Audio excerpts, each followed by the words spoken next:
إن الحمد لله نحمده ونستعينه ونستغفره ونعوذ بالله من شرور أنفسنا ومن سيئات أعمالنا من يهده الله فلا مضل له ومن يضلله فلا هادي له وأشهد أن لا إله إلا الله وحده لا شريك له وأشهد أن محمدًا عبده ورسوله أما بعد فإن خير الحديث كتاب الله وخير الهدي هدي محمد صلى الله عليه وسلم وشر الأمور محدثاتها وكل محدثة بدعة وكل بدعة ضلالة وكل ضلالة في النار. أعوذ بالله من الشيطان الرجيم. بسم الله الرحمن الرحيم. يا أيها الذين آمنوا اتقوا الله حق تقاته ولا تموتن إلا وأنتم مسلمون. يا أيها الناس اتقوا ربكم الذي خلقكم من نفس واحدة وخلق منها زوجها وبث منهما رجالا كثيرا ونساء واتقوا الله الذي تساءلون به والأرحام إن الله كان عليكم رقيبا. يا أيها الذين آمنوا اتقوا الله وقولوا قولا سديدا يصلح لكم أعمالكم ويغفر لكم ذنوبكم ومن يطع الله ورسوله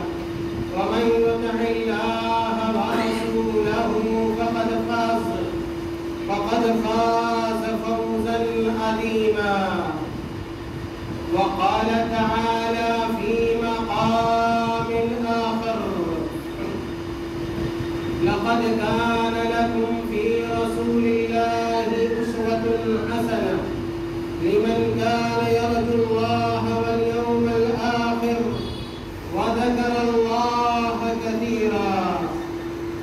وقال النبي صلى الله عليه وسلم: 5 من الفطرة: الختان وحلق العانة ونتف الذبع وتقليم الأظافر وتقصير الشارب. رواه النسائي وصححه الألباني رحمه الله تعالى. محترم حاضرین جمعہ، بزرگوں، بھائیوں، نوجوان ساتھیوں اور پیارے بچوں، ہم اور آپ اللہ رب العالمین کا اس بات پر شکریہ ادا کریں اور اللہ رب العالمین کی جتنی بھی تعریف کی جائے اور اس پاک پروردگار کی ثنا بیان کی جائے، میرے بھائیوں، کم ہے کہ اس ذات نے، خالق ارض و سما نے ہمیں اور آپ کو مسلمان بنایا، صاحب ایمان بنایا، صاحب اسلام بنایا، صاحب قرآن بنایا اور صاحب سنت رسول اللہ صلی اللہ علیہ وسلم بنایا۔ میرے بھائیوں، ہمارے اور آپ کے دین کی بہت ساری خصوصیات ہیں، دین اسلام کی بہت ساری امتیازات ہیں، اور یہ دین اسلام سراپا حسن اور جمال والا دن ہے۔ دین اسلام میں ذرہ برابر بھی کسی طرح کی کوئی کمی اللہ رب العالمین نے نہیں چھوڑی ہے۔ ایک اچھے مسلمان اور ایک اچھے مومن کی پہچان یہ ہے کہ جب تک وہ زندہ رہے اور اس کے جسم میں جان باقی رہے، وہ آخری دم تک اللہ تعالیٰ کی کتاب قرآن مجید کا پیروکار رہے اور پیارے رسول صلی اللہ علیہ وسلم کی سنتوں کا علم بردار ہے۔ اپنے ایک ہاتھ میں قرآن کریم کو رکھے اور دوسرے ہاتھ میں اللہ کے رسول صلی اللہ علیہ وسلم کی سنتوں کا چراغ جلائے رکھے۔ میرے بھائیوں، صحابہ کرام جو قرآن کے اولین مخاطب تھے، جو سنت رسول صلی اللہ علیہ وسلم کے اولین مخاطب تھے، صحابہ کرام کی مکمل زندگی قرآن و سنت کی آئینہ دار ہوا کرتی تھی۔ قرآن کا جو حکم ہوتا اللہ کے نبی صلی اللہ علیہ وسلم اپنے صحابہ کے سامنے پیش کرتے، ان آیتوں کو رکھتے، اللہ کے نبی صلی اللہ علیہ وسلم اور تمام صحابہ کرام اللہ تعالیٰ کے اس حکم پر آمنا صدقنا کہتے تھے اور پورے طور پر عمل پیرا ہو جایا کرتے تھے۔ اسی طرح جب اللہ کے رسول صلی اللہ علیہ وسلم کا کوئی فرمان عالی شان صادر ہوتا تھا، آپ صلی اللہ علیہ وسلم جب اپنی زبان سے بحیثیت نبی اور رسول کے کوئی حکم دیتے تھے، تمام صحابہ کرام بلا پس و پیش کیے ہوئے اور بلا کسی تذبذب کے اللہ کے نبی صلی اللہ علیہ وسلم کے اس حکم پر عمل پیرا ہو جایا کرتے تھے۔ میرے بھائیوں، ہم بھی صاحب ایمان ہیں اور قرآن کریم پر ایمان لانے والے ہیں، ایمان رکھتے ہیں، اللہ کے نبی صلی اللہ علیہ وسلم کی نبوت اور رسالت کو تسلیم کرتے ہیں۔ اس لیے ہماری بھی ایک خواہش ہونی چاہیے اور ہمارا بھی عمل ہونا چاہیے کہ اگر کوئی بات قرآن کے حوالے سے معلوم ہو جائے اور اللہ کے رسول صلی اللہ علیہ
کے کلام کو سننا چاہیے، اور صرف سننے پہ اکتفا نہیں کرنا چاہیے، بلکہ اللہ کی باتوں کو اپنے دل میں جگہ دینے اور اتارنے کی کوشش کرنی چاہیے۔ اللہ تعالیٰ نے کہا لَقَدْ كَانَ لَكُمْ فِي رَسُولِ اللَّهِ أُسْوَةٌ حَسَنَةٌ۔ اے دنیا کے مسلمانوں، اے دنیا کے مومنوں، اے عبد الرحمن نام رکھنے والوں، اے عبداللہ نام رکھنے والوں، اے عبد الجبار، عبد الستار، حامد اور محمود نام رکھنے والوں،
اللہ تعالیٰ عنہ بڑے مشہور صحابی ہیں. دیکھیے کیا فرماتے ہیں. آج بہت سارے لوگ نماز پڑھتے ہیں, روزہ رکھتے ہیں, اپنا عقیدہ صحیح رکھتے ہیں, لیکن یہ کہ طہارت کے معاملے میں, نظافت کے معاملے میں, پہننے اوڑھنے کے معاملے میں, چلنے پھرنے کے معاملے میں, بال رکھنے کے معاملے میں, مونچھ رکھنے کے معاملے میں, داڑھی رکھنے کے معاملے میں, میرے بھائیوں بہت ساری کمیاں پائی جاتی ہیں. ان کمیوں پر ہمیں غور کرنا چاہیے اور ہمیں اس بات کی کوشش کرنی چاہیے کہ اللہ کے نبی صلی اللہ علیہ وسلم نے جتنی پاکیزہ زندگی گزاری ہے, جو طور طریقہ ان چیزوں میں اختیار کیا ہے, اتنی ہی پاکیزہ زندگی اور صاف ستھری زندگی میرے بھائیوں ہماری اور آپ کی بھی ہونی چاہیے. اللہ کے نبی صلی اللہ علیہ وسلم بیان فرماتے ہیں کہ اللہ حضرت ابو ہریرہ رضی اللہ تعالیٰ عنہ سے مروی ہے کہ آپ صلی اللہ علیہ وسلم نے بیان فرمایا خمس من الفطرہ, خمس من الفطرہ کہ 5 چیزیں فطری ہیں, یعنی فطری سنتوں میں سے 5 چیزیں. بعض روایتوں میں, بعض حدیثوں میں, جیسا کہ سنن نسائی وغیرہ کے اندر موجود ہے, صحیح سند کے ساتھ ہے کہ اللہ کے نبی صلی اللہ علیہ وسلم نے 10 چیزوں کو سنت قرار دیا, فطری جو سنتیں جس میں مومن کے لیے خوبصورتی ہے اور حسن ہے, جمال ہے, طہارت ہے, پاکیزگی ہے. لیکن میرے بھائیوں اس حدیث کے اندر اللہ کے نبی صلی اللہ علیہ وسلم نے 5 چیزوں کو, 5 سنتوں کو بیان کیا ہے. دیکھیے کون کون سی سنتیں ہیں اور ہمیں بھی ان سنتوں پر عمل کرنا چاہیے. میرے بھائیوں ان باتوں کے بیان کرنے کا صرف اور صرف مقصد یہ ہے کہ ہم لوگ مسلمان ہیں, مومن ہیں اور اللہ کے نبی صلی اللہ علیہ وسلم کے طور طریقے کو اختیار کرنے کا اللہ تعالیٰ نے حکم دیا ہے. اس لیے ہمیں ان چیزوں پر عمل پیرا ہونا چاہیے. سب سے پہلی سنت جو اللہ کے نبی صلی اللہ علیہ وسلم نے بیان کیا, کہا کہ الختان, الختان یہ ختنہ کرانا, یہ ختنہ کرانا تمام نبیوں کی میرے بھائیوں سنت رہی ہے. اور اس کے اندر طہارت ہے, پاکیزگی ہے, نظافت ہے, جس لیے اسلام نے ختنہ کرانے کا حکم دیا ہے. اور ہر مسلمان کو یہ چاہیے کہ اگر گھر میں بچے کی ولادت ہوتی ہے تو اپنے بچے کا ختنہ کرائے. اور ختنہ کرانے سے متعلق بعض اہل علم یہ کہتے ہیں کہ زندگی میں کبھی بھی وہ اپنا ختنہ کرا سکتا ہے. جیسا کہ آپ دیکھیں کہ حضرت ابراہیم علیہ السلام جب ان کی عمر 80 سال ہوتی, جب ان کی عمر 80 سال پہنچتی ہے تو حضرت ابراہیم علیہ السلام اپنے ہاتھ سے اپنا ختنہ کرتے. اور بعض اہل علم یہ کہتے ہیں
جاننے اور پہچاننے کی میرے بھائیوں ضرورت ہے، اور اس کی حکمت کو جاننے کی ضرورت ہے میرے بھائیوں۔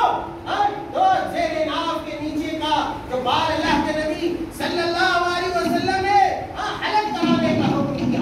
حلق کرایا جائے، اس لیے کہ اگر حلق نہیں کرایا جاتا ہے وہاں پہ گندگی جمع ہو جاتی ہے، رطوبت جمع ہو جاتی ہے، اور اس کا سائیڈ افیکٹ ہوتا ہے۔ اس لیے اللہ کے نبی صلی اللہ علیہ وسلم نے مردوں کو بھی حکم دیا، عورتوں کو بھی حکم دیا، دونوں کے لیے حکم ہے کہ اپنے زیر ناف کے نیچے کے بال کو، شرمگاہ کے ارد گرد کے بال کو آدمی صاف کر لے۔ میرے بھائیوں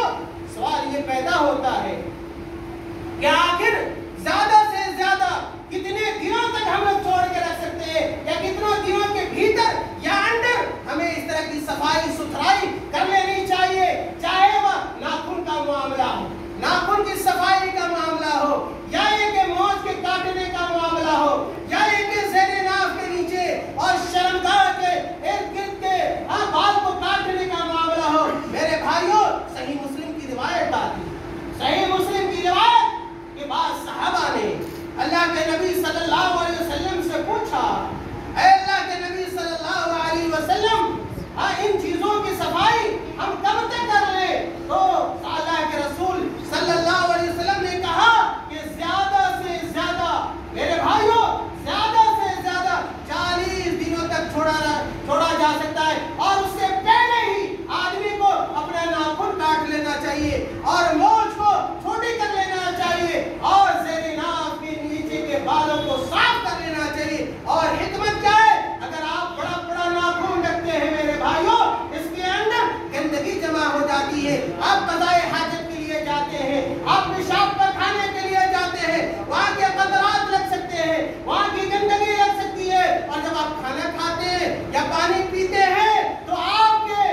منہ کے سہارے، انگلیوں کے سہارے، ناخن کے سہارے وہ ساری گندگی میرے بھائیوں کہاں پہنچتی ہے؟ آپ کے پیٹ میں پہنچتی ہے، آپ کے لیے مصیبت بنتی ہے، آپ مختلف قسم کی بیماریوں میں مبتلا ہو سکتے ہیں۔ اس لیے اسلام نے میرے بھائیوں یہ حکم دیا ہے کہ ناخن کو کاٹا جائے، مونچھ کو کاٹا جائے۔ بہت سارے بڑی بڑی مونچھیں رکھتے ہیں، بہت بڑی بڑی مونچھیں رکھتے ہیں، ان کے لیے بھی یہ باتیں ہیں۔ اسلام کا طریقہ یہ ہے، سنت کا طریقہ یہ ہے کہ آدمی اپنی مونچھ کو چھوٹی رکھے، مونچھ کو چھوٹی رکھنے کا اسلام نے حکم دیا، اور داڑھی کے بڑھانے کا حکم دیا۔ لیکن آج آپ دیکھیں تو بہت سارے نوجوانوں کو، بہت سارے مسلمانوں کو جو اپنے نبی سے محبت کا دعویٰ کرتے ہیں، نبی سے محبت کا دعویٰ کرتے ہیں، ان کے چہرے پہ آپ کو داڑھیاں نہیں ملیں گی، لیکن یہ کہ مونچھ بڑی بڑی میرے بھائیوں یہ عام باتیں ہیں، یہ اللہ کے رسول صلی اللہ علیہ وسلم کی سنت ہے، اور ان سنتوں کو اپنانے میں میرے بھائیوں ہم تمام لوگوں کے لیے فائدہ ہے۔ خیر میں یہ کہہ رہا تھا کہ اگر آپ ناخن کے بال کو نہیں کٹاتے ہیں، نجاست آپ کے پیٹ میں جا سکتی ہے، اور کبھی اتنی نجاست جمع ہو جاتی ہے کہ وضو کا پانی نہیں پہنچتا ہے، وضو کا پانی نہیں پہنچ سکتا۔ اگر آپ کے اوپر غسل واجب ہے، ہم پانی نہیں پہنچ سکتا۔ جب آپ کا وضو نہیں ہوگا، جب آپ کا غسل نہیں ہوگا، تو آپ کی عبادت اللہ تعالیٰ کے یہاں قابل قبول نہیں ہوگی۔ میرے بھائیوں اللہ کے نبی صلی اللہ علیہ وسلم نے آگے کہا وَنَتْفُ الذَّبْعِ وَنَتْفُ الذَّبْعِ۔ آج ایسے لوگ ملیں گے مسلمان جن کے بغل کے بال بڑے ہوتے ہیں، بغل کے بال بڑے ہوتے ہیں، بدبو آتی ہے، تنفر ہوتا ہے، انسان اس کے بغل میں بیٹھنا نہیں چاہتا، نمازیوں کو تکلیف ہوتی ہے میرے بھائیوں، اور بڑا بڑا پہل رکھتے یہ سمجھتے ہیں کہ ہم کیا اپنی مردانگی ظاہر کر رہے ہیں، اور ہم مرد ہیں اس لیے بال ہے۔ میرے بھائیوں اصل مردانگی یہ ہے کہ آدمی اللہ کے کلام کو اختیار کر لے، اللہ کے رسول صلی اللہ علیہ وسلم کی سنتوں پر عمل پیرا ہو جائے، یہ اصل مردانگی ہے۔ یہ مردانگی نہیں ہے کہ اللہ کے رسول صلی اللہ علیہ وسلم کی سنتوں کی مخالفت کی جائے، اللہ کے کلام کی مخالفت کی جائے، دوسرے لوگوں کو اذیت پہنچائی جائے۔ میرے بھائیوں تو طہارت اور پاکیزگی اور فطری سنتوں میں سے ہے کہ آدمی اپنے بغل کے بال کو اکھاڑے، بغل کے بال کو اکھاڑے، اور اس میں بھی حکمت ہے کہ کے بغل کے بال کو اکھاڑنے کا حکم دیا گیا اور زیر ناف کے نیچے کے بالوں کو حلق کرنے کا حکم دیا گیا۔ میرے بھائیوں، اسی طرح اللہ کے نبی صلی اللہ علیہ وسلم نے کہا وَتَقْلِيمُ الْأَظَافِرِ وَتَقْلِيمُ الْأَظَافِرِ کہ اپنے ناخن کو کاٹا جائے، اپنے ناخن کو تراش لیا جائے۔ آج دیکھیں گے نوجوانوں کو بڑا بڑا ناخن رکھے، ہم لڑکوں میں بیماری پائی جاتی ہے اور خاص طور سے یہ بیماری کہاں ہے؟ عورتوں میں، لڑکیوں میں ہے یہ بیماری، فیشن کے نام پہ یہ فیشن ہوتا ہے، بڑا بڑا ناخن رکھا جاتا ہے اور فیشن کا نام دیا جاتا ہے۔ میرے بھائی فیشن نہیں ہے، یہ عیب ہے، یہ بیماری ہے اور بیماری کا گھر ہے۔ اس لیے اللہ کے نبی صلی اللہ علیہ وسلم کی ان سنتوں کو پہچانیے اور اس کے مطابق عمل کیجیے۔ پتہ چلا کہ ناخن کو کاٹنا یہ بھی اللہ کے نبی صلی اللہ علیہ وسلم اور تمام نبیوں کی سنت ہے۔ اسی طرح پانچویں بات میں سے پانچویں بات اللہ کے نبی صلی اللہ علیہ وسلم نے بیان کی، پانچوں باتوں میں سے وَتَقْصِيرُ الشَّارِبِ وَتَقْصِيرُ الشَّارِبِ کہ مونچھ کو آدمی کاٹ لے، مونچھ کو کاٹ لے، اور یہ یا تو مونچھ ہے تو چھوٹی کر لے یا یہ کہ اصل کو باقی رکھتے ہوئے اس کے اوپر والے حصے کو صاف کر لے۔ یہ سارے طریقے میرے بھائیوں موجود ہیں۔ میرے خیال میں وقت بڑی تیزی کے ساتھ ختم ہوتا ہے ورنہ بڑا لمبا مضمون ہے، بڑی اہم باتیں ہیں، دل چاہتا ہے آدمی بیان کرتا رہے اور سنتا رہے۔ میرے بھائیوں، آخری حدیث میں آپ کے سامنے ذکر کر کے بیان کر کے اپنی بات ختم کروں گا، جس سے یہ اندازہ ہوگا کہ ہمارا دین، ہمارا اسلام، ہماری شریعت، ہمارا قرآن، ہمارے رسول کی باتیں کتنی اہم ہے اور کتنی خوبصورت ہے اور کتنی بہتر ہے، دنیاوی اعتبار سے بھی اور دینی اعتبار سے بھی۔ اور اسلام نے کتنی چھوٹی سے چھوٹی اور بڑی سے بڑی چیزوں کو بیان کیا ہے جو ہمارے فائدے میں ہے۔ میرے بھائیوں، سلمان فارسی رضی اللہ تعالیٰ عنہ، سلمان فارسی رضی اللہ تعالیٰ عنہ کہتے ہیں کہ قیل لہو، سلمان فارسی رضی اللہ تعالیٰ عنہ سے کہا گیا، سوال کیا گیا، بلکہ کیا ہے